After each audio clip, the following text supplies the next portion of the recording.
जय हिंद दोस्तों, कैसे हैं आप सब। तो आशा करते हैं कि आप अच्छे होंगे, अपने बिहार फायरमैन एग्जाम की तैयारी में लगे होंगे।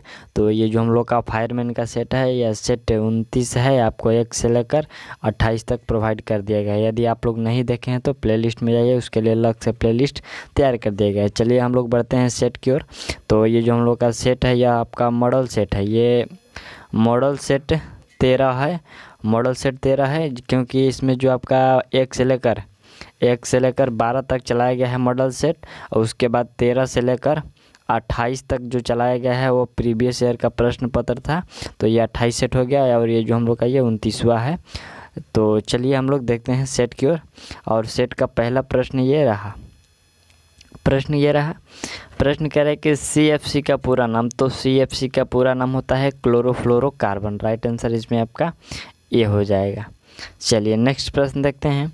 तो प्रश्न यहाँ पर है कि विद्यापति निम्न में से किस भाषा के एक प्रसिद्ध कवि और लेखक थे। तो विद्यापति किस कह रहे, विद्यापति प्रसिद्ध लेखक और कवि थे किस भाषा के। तो बिल्कुल ये जो भाषा के थे यह थे मैथिली भाषा के। राइट आंसर सी हो जाएगा। चलिए नेक्स्ट प्रश्न हम लोग देखते हैं। तो प्रश्न है कि निम्न में से कौन सी मिसाइल भारत की पहली सुनियोजित सतह से सतह मिसाइल है। ठीक, तो वह मिसाइल कौन सी है। वह मिसाइल है पृथ्वी। ये पृथ्वी भारत की पहली सुनियोजित सतह से सतह मिसाइल कौन सी है। तो वह पृथ्वी हो जाएगा। राइट आंसर सी हो जाएगा। ठीक, चलिए अगला प्रश्न हम लोग है कि विश्व का सबसे पुराना वेब ब्राउज़र कौन सा है। तो सबसे पुराना वेब ब्राउज़र कौन सा है, वो है आपका वर्ल्ड वाइड वेब है। ठीक, world wide web triple W. ठीक, चलिए नेक्स्ट प्रश्न हम लोग का है कि जेलेपाला और नाथुला दारा निम्न में से किस राज्य में स्थित है। तो ये जेलेपाला और नाथुला दारा ये किस राज्य में स्थित है। तो बिल्कुल यह जो स्थित है यह सिक्किम में स्थित है। राइट आंसर ए हो जाएगा। चलिए अगला प्रश्न देखते हैं। प्रश्न हम लोग का कि निम्न में से एसआई इकाई के साथ मिलान करना है। यहाँ पर मात्रा दिया गया है और इसकी इकाई दिया गया है।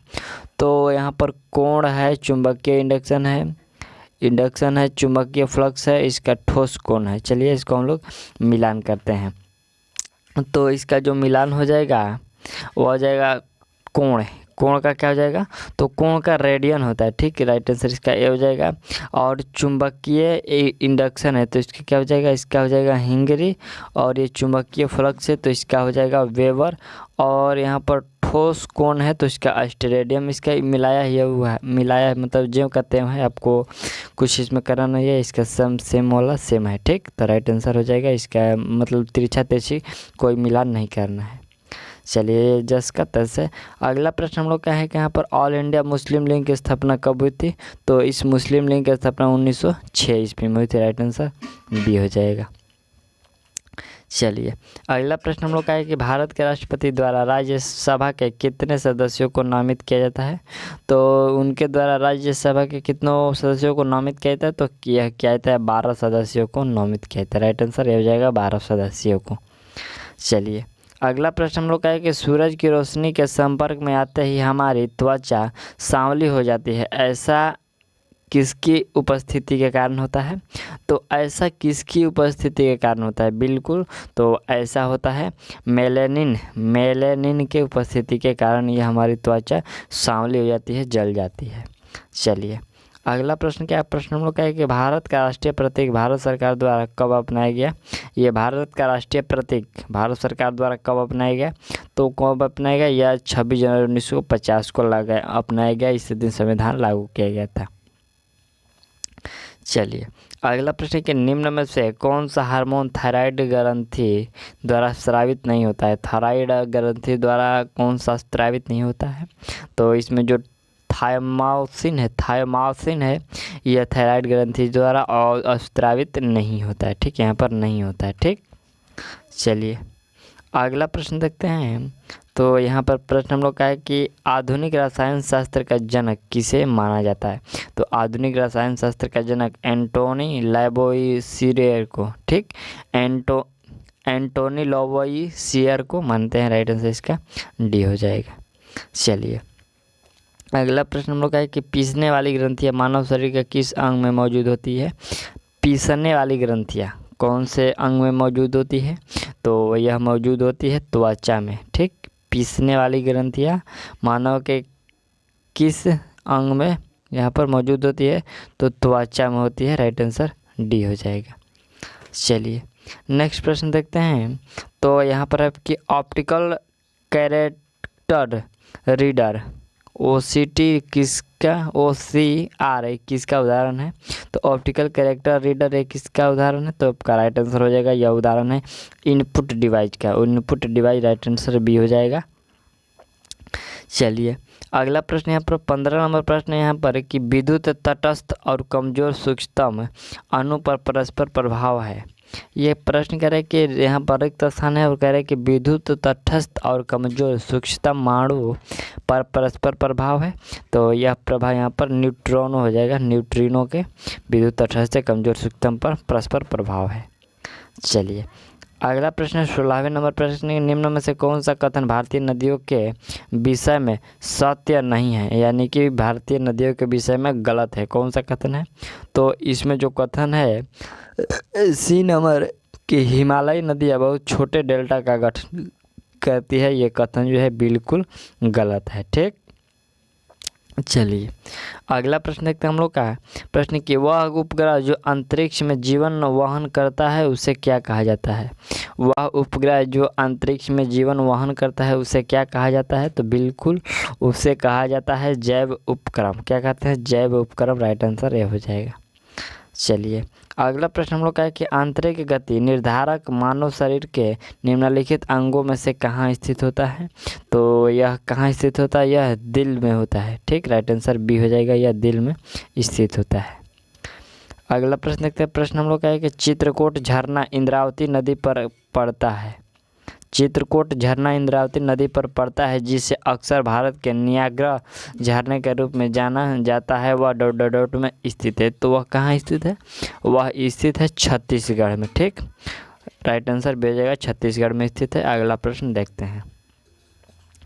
यह प्रश्न रहा कि भारत के राष्ट्रपति का नाम बताइए जिन्होंने 1986 में भारतीय डाकघर संशोधन विधेयक के संबंध में पॉकेट वीटो प्रयोग किया था। तो यह पॉकेट वीटो प्रयोग किया गया था 1986 में किस राष्ट्रपति के द्वारा? तो आपका राइट आंसर हो जाएगा उस समय ज्ञानी जैली सिंह थे, ठीक। राइट आंसर डी हो जाएगा, ज्ञानी जैली सिंह। अगला प्रश्न देखते हैं। प्रश्न हम लोग का है कि खसरा किस वजह से होता है? ये खसरा किस वजह से होता है? तो ये वायरस के कारण होता है। राइट आंसर भी कर लीजिए, खसरा। चलिए नेक्स्ट प्रश्न हम लोग का है कि एक त्वचा के समस्थानिक के अणु के द्रव्यमान में अंतर का कारण क्या है?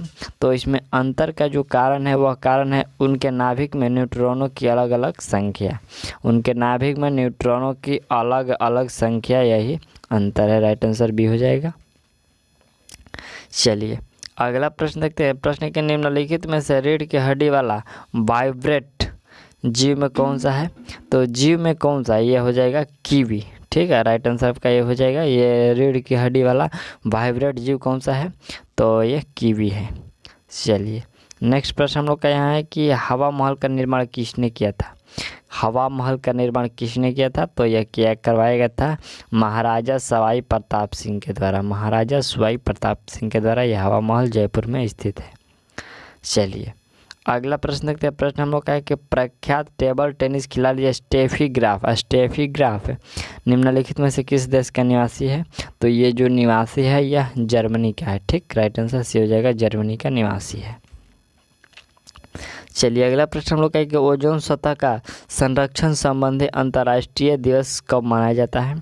तो यह जो मनाया जाता है 16 सितंबर को मनाया जाता है। राइट आंसर भी हो जाएगा ओजोन सतह का संरक्षण संबंधी अंतर्राष्ट्रीय दिवस ये 16 सितंबर को मनाया जाता है। चलिए अगला प्रश्न देखते हैं। तो प्रश्न देखिए, मैग्नीशिया मिल्क ऑफ मैग्नीशिया का प्रयोग किस प्रकार किया जाता है? तो इसका प्रयोग किया जाता है घूटी लैक्सेटिव में। यहाँ पर घूटी लैक्सेटिव में कहता है ये मिल्क ऑफ मैग्नीशिया का उपयोग यह प्रकार। राइट आंसर यहाँ पर ये हो जाएगा। चलिए अगला प्रश्न देखते हैं। प्रश्न 28 नंबर करेंगे, किस राजा की कहानी मुद्रा राक्षस नाटक का विषय है? तो किस राजा का कहानी मुद्रा राक्षस का विषय है? तो आपका राइट आंसर हो जाएगा चंद्रगुप्त मौर्य का। राइट आंसर डी हो जाएगा चंद्रगुप्त मौर्य का। अगला प्रश्न हम लोग का 29 नंबर है कि यहाँ पर रिक्त स्थान है करे किससे हिम नदी ग्लेशियर बनाती है? तो इसका जो राइट आंसर होगा वह करे कि पिघलता हुआ बर्फ है। पिघलता हुआ बर्फ से हिम नदी ग्लेशियर बनाती है। चलिए अगला प्रश्न है कि विश्व में सबसे तेज जमीनी जानवर कौन सा है? सबसे तेज जमीनी जानवर कौन सा हो जाएगा? तो आपका राइट आंसर हो जाएगा चीता। ठीक, जमीनी जानवर है ये, सबसे तेज दौड़ता है।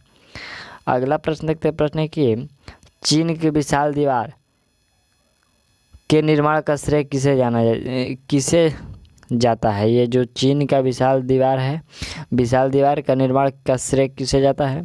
तो यह श्रेय दिया जाता है क्वीन शी हुएंग को। क्वीन शी हुएंग को जाता है। चलिए अगला प्रश्न देखते हैं। प्रश्न है कि जब दो तरल पदार्थ एक दूसरे में घुलते नहीं और सॉल्यूशन नहीं बनते तो क्या कहते हैं? तो उसे कहते हैं आम्रस्रणीय। आम्रस्रणीय कहते हैं। इसका राइट आंसर सी हो जाएगा। ये जब ये तरल पदार्थ एक दूसरे में घुलते और सॉल्यूशन नहीं बनते हैं तो आम्रस्रणीय कहते हैं। चलिए अगला प्रश्न हम लोग का है कि निम्नलिखित में से किस ग्रह का आकार पृथ्वी के आकार के निकट है? तो किस ग्रह का? आपका राइट आंसर हो जाएगा वीनस का। ठीक, राइट आंसर सी हो जाएगा वीनस का। अगला प्रश्न देखिए। प्रश्न है कि पीडिया का विस्तार रूप क्या होता है? पीडिया का विस्तार रूप क्या होता है? तो इसका विस्तार रूप होता है prime data assistance. Prime data assistance होता है। आपका राइट आंसर सी हो जाएगा। चलिए अगला प्रश्न देखते हैं। सॉरी, ये प्राइम नहीं होता है, ये पर्सनल डिजिटल असिस्टेंस होता है। ठीक, ये बिल्कुल प्राइम डाटा वाला नहीं होता है, ये पर्सनल डिजिटल असिस्टेंस होता है। आपका राइट आंसर हो जाएगा B number, personal digital assistance. ठीक, राइट आंसर बी कर लीजिएगा। चलिए अगला प्रश्न देखते हैं। प्रश्न है कि क्विकली सिल्वर किसे कहते हैं?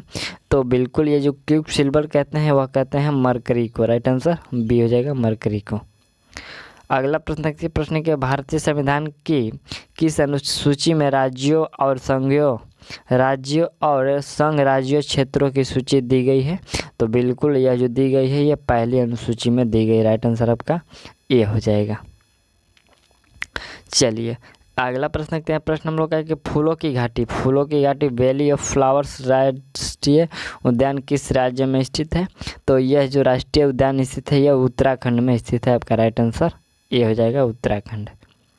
चलिए अगला प्रश्न हम लोग का है कि कोयना बांध किस राज्य में स्थित है? कोयना बांध किस राज्य में स्थित है? तो आपका राइट आंसर हो जाएगा ये जो कोयना बांध है यह है महाराष्ट्र में स्थित है। कहाँ पर है? महाराष्ट्र में। राइट आंसर सी हो जाएगा। चलिए अगला प्रश्न देखते हैं। प्रश्न है कि ब्रिटिश द्वारा प्लासिक युद्ध किसके नेतृत्व में लड़ा गया? तो यह लड़ा गया था रॉबर्ट क्लाइव के रूप में। राइट आंसर ए हो जाएगा। चलिए अगला प्रश्न 14 नंबर है कि स्वतंत्रता के समय भारत में कितने रजवाड़े थे? स्वतंत्रता के समय? तो वो थे 565। कितने थे? 565। राइट आंसर सी हो जाएगा। चलिए अगला प्रश्न हम लोग का है कि अहमदनगर की किस रानी ने बादशाह अकबर का विरोध किया था? तो बादशाह अकबर का विरोध किया था ये चांद बीबी ने। ठीक, राइट आंसर सी हो जाएगा चांद बीबी ने। ये अहमदनगर से ये बादशाह अकबर का विरोध किया। चलिए अगला प्रश्न देखते हैं। प्रश्न है कि गर्म शीशों को धीमे धीमे ठंडा करने की प्रक्रिया को क्या कहते हैं? उस प्रक्रिया को क्या कहते हैं? तो उस प्रक्रिया को एनीलिंग कहते हैं। राइट आंसर ए हो जाएगा। चलिए अगला प्रश्न 43 नंबर प्रश्न है कि उस वास्तुकार का नाम बताइए जिसने नई दिल्ली को डिजाइन किया। तो वह वास्तुकार कौन था? वह था सर एडविन लुटियंस हो जाएगा। राइट आंसर बी कर लीजिएगा।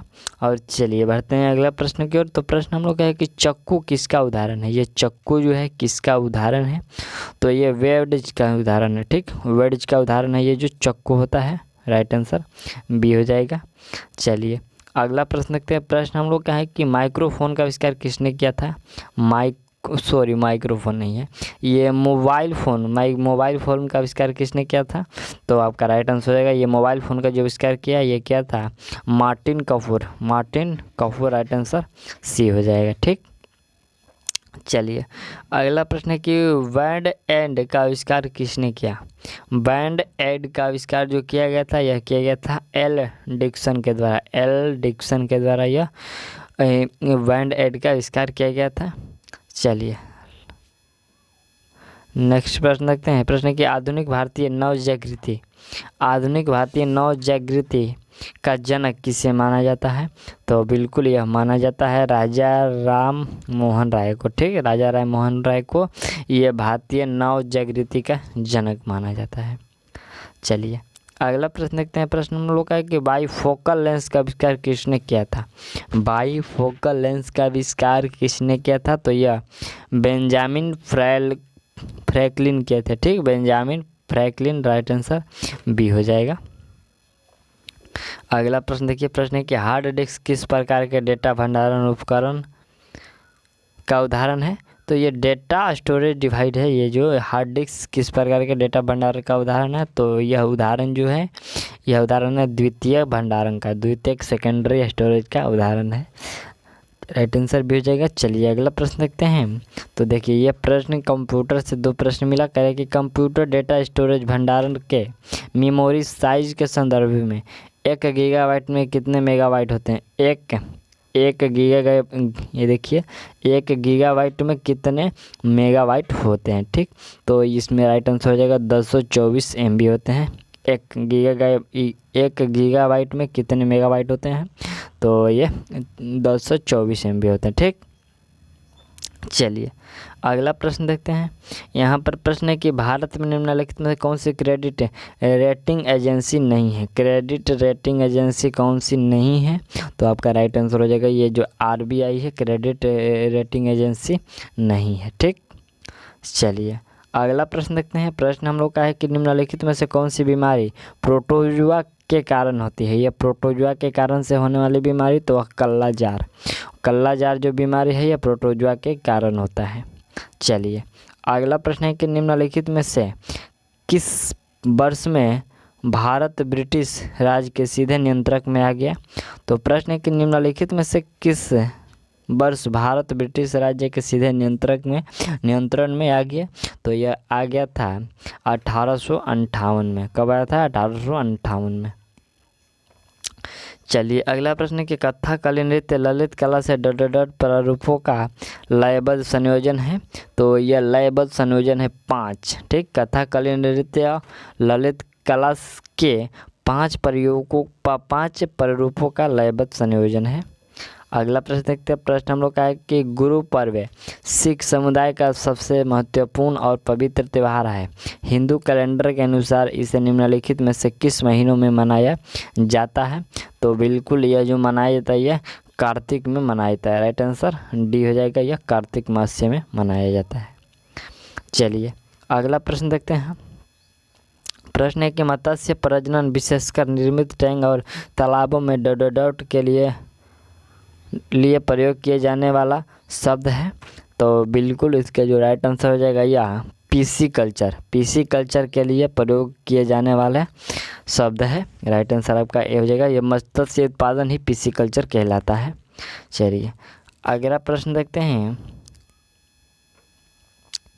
ये प्रश्न देखिए। प्रश्न यहाँ पर हम लोग का है कि निम्नलिखित में से किस वैज्ञानिक को सैद्धांतिक भौतिकी में अपने कार्यों के लिए और विशेष रूपों से प्रकाश विद्युत प्रभाव के नियम the law of the photoelectric effect की खोज के लिए नोबेल पुरस्कार दिया गया था? तो यहाँ पर देखिए प्रकाश विद्युत प्रभाव के लिए किसे नोबेल पुरस्कार दिया गया? ठीक, तो यह दिया गया था अल्बर्ट आइंस्टीन को। किसको? अल्बर्ट आइंस्टीन को। राइट आंसर सी हो जाएगा। चलिए अगला प्रश्न देखते हैं। यहाँ पर प्रश्न हम लोग का कि निम्नलिखित में से कौन सा कथन सही है?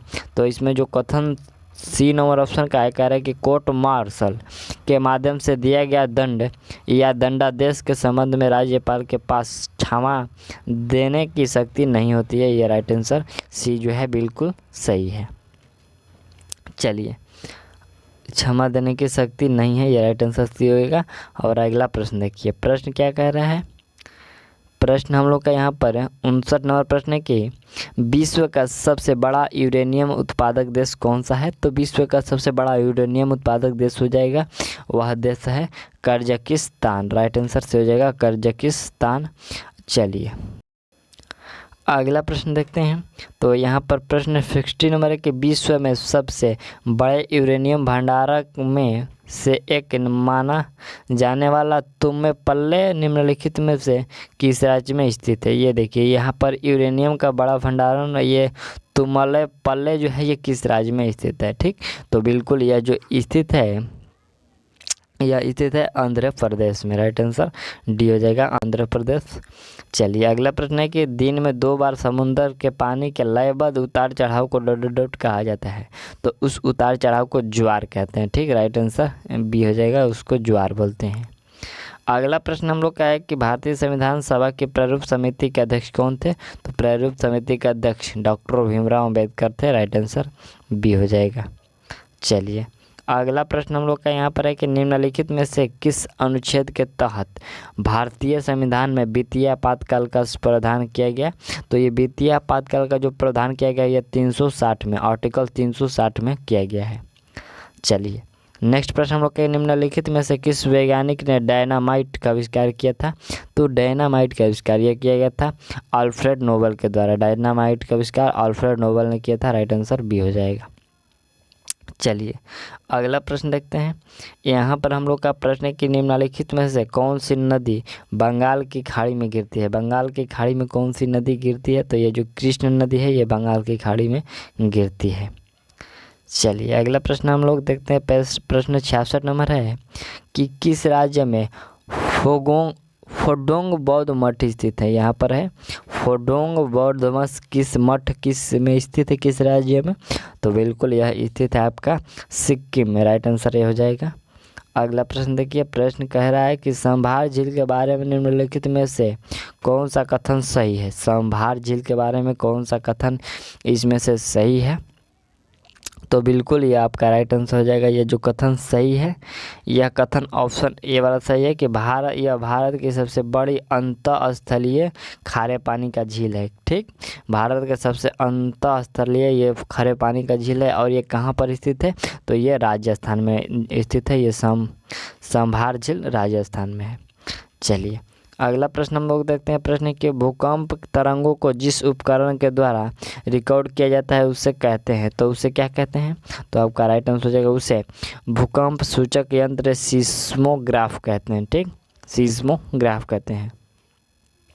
चलिए, अगला प्रश्न देखते हैं। प्रश्न है कि निम्नलिखित में से कौन सी पर्वत श्रृंखला भारत में सबसे पुरानी है। तो भारत में सबसे पुरानी पर्वत श्रृंखला कौन सी है।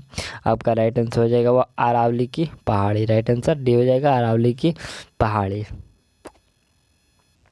चलिए, अगला प्रश्न देखिए। प्रश्न है कि भारत के राष्ट्रपति के महाभियोग की प्रक्रिया निम्नलिखित में से किसमें शुरू की जा सकती है। किसमें शुरू की जा सकती है। तो वह शुरू की जा सकती है संसद के दोनों सदनों में। ठीक, राइट आंसर डी हो जाएगा, संसद के दोनों सदनों में यह शुरू की जा सकती है। चलिए, अगला प्रश्न ये 71 से आपका मैथ का प्रश्न स्टार्ट हो गया। चलिए हम लोग बढ़ते हैं अगला प्रश्न 81 से देखते हैं, क्योंकि मैथ के प्रश्नों को हम लोग स्किप कर रहे हैं और ये इंग्लिश को भी स्किप कर देते हैं। ठीक, 91 से प्रश्न हम लोग देखते हैं। 91 से प्रश्न हिंदी का है, तो मैथ इंग्लिश का इसमें हम लोग स्किप कर दिया। अब कह रहे हैं कि रिक्त स्थान को भरने के लिए उपयुक्त शब्द का चयन करनी है। मोहन स्कूल जाता है, मोहन स्कूल जाता है, इसमें डॉट मन लगा कर पढ़ता है। तो क्या हो जाएगा। तो इसमें राइट आंसर हो जाएगा मोहन स्कूल जाता है और मन लगा कर पढ़ता है। ऑप्शन सी सही है। चलिए, अगला प्रश्न यहाँ पर देखिए। प्रश्न के निम्नलिखित में से उस विकल्प का चयन करें जो नाक में नकेल डालना मुहावरे का अर्थ व्यक्त करता है। नाक में नकेल डालने मुहावरे का अर्थ व्यक्त करता है, तो वह नियंत्रण में करना। ठीक, यह मुहावरे का अर्थ होगा कि अपने नियंत्रण में, अपने बस में करना। चलिए, अगला प्रश्न हम लोग का यहाँ पर है कि दिए गए वाक्य का वह भाग ज्ञात करें जिसमें से कोई त्रुटि है। इस वाक्य देखिए, यहाँ पर एक वाक्य दिया गया है और इसी वाक्य में एक त्रुटि खोजना है, और वह त्रुटि कौन सा है? तो बिल्कुल इसमें जो त्रुटि है वह होती है, यही त्रुटि है। ठीक, श्रम की साधन से ही राष्ट्रीय महान्य होती है। तो इसमें जो ऑप्शन है, ये ऑप्शन नंबर ये बी है जो ये गलत। इसमें तो ये क्या है? होती है, और होती है के जगह पर क्या होगा? तो होता है। ठीक, यहाँ पर होता है, होती नहीं बल्कि होता है। ठीक, चलिए अगला प्रश्न देखते हैं। प्रश्न यहाँ पर हम लोग के दिए गए शब्दों के पर्यायवाची शब्द का चयन करना है। प्रयत्न, प्रयत्न का पर्यायवाची क्या होगा? तो प्रयत्न का पर्यायवाची प्रयास होता है। प्रयत्न है प्रयास करना। चलिए अगला प्रश्न देखिए। प्रश्न के निम्नलिखित में से उस विकल्प का चयन करें जो हाथ पाँव फूल जाना मुहावरे का अर्थ है। हाथ पाँव फूल जाना मुहावरे का अर्थ क्या है? तो इस मुहावरे का जो अर्थ होगा वह हो जाएगा घबरा जाना। ठीक, क्या होगा? घबरा जाना। राइट आंसर सी हो जाएगा। चलिए अगला प्रश्न हम लोग का यहाँ पर है कि दिए गए वाक्यांश के लिए एक शब्द दीजिए। शरण में आया हुआ, शरण में आया हुआ, तो उसके लिए एक शब्द है शरणागत। क्या होगा? शरणागत। राइट आंसर ए हो जाएगा। चलिए अगला प्रश्न यहाँ पर हम लोग का है कि सही बरतने वाले शब्द का चयन करें। यहाँ पर हंसवाहिनी लिखा गया है। ठीक, और कौन सा हंसवाहिनी जो प्रोनाउंसिएशन के आधार पर सही है? तो यहाँ पर जो ऑप्शन डी का हंसवाहिनी है ये बिल्कुल सही है। चलिए अगला प्रश्न है कि पर्यायवाची शब्द का चयन करना है। समता, समता का पर्यायवाची क्या होगा? तो इसका जो पर्यायवाची होगा बराबरी होगा। समता मतलब बराबरी या बराबर। चलिए अगला प्रश्न देखिए। यह प्रश्न 99 नंबर है कि दिए गए शब्दों का विलोम चुनना है। तो इसका विलोम, रोगी का विलोम क्या होगा? रोगी का विलोम, तो रोगी का विलोम हो सकता है निरोगी, स्वस्थ। राइट आंसर बी हो जाएगा। चलिए अगला प्रश्न देखते हैं। यहाँ पर प्रश्न है कि दिए गए वाक्य का वह भाग याद कर जिसमें से कोई त्रुटि है। कोई एक त्रुटि है, और क्या त्रुटि है? तो चलिए यहाँ पर करें कि तुलसीदास जी ने रामचरित्र मानस की रचना अवधी भाषा में किए। ठीक, तो यहाँ पर जो त्रुटि है वह ऑप्शन बी त्रुटि है। ठीक, वह किए जो है यही त्रुटि है। ये किए कैसे लिखा जाएगा? तो यह किया होगा। ठीक, यह तो अवधी भाषा में किया। राइट आंसर ये होगा। ठीक, लेकिन ये नहीं होगा। चलिए तो राइट आंसर इसका बी हो जाएगा। तो ये जो हम लोग का सेट है यह सेट 29 है। ठीक, यह सेट हम लोग का 29 से ये कंप्लीट कर लिए 100 क्वेश्चन, और ये सेट आपका 30 जल्दी प्रोवाइड कर दी जाएगी। तब तक के लिए थैंक्स, मिलते हैं अगले वीडियो में।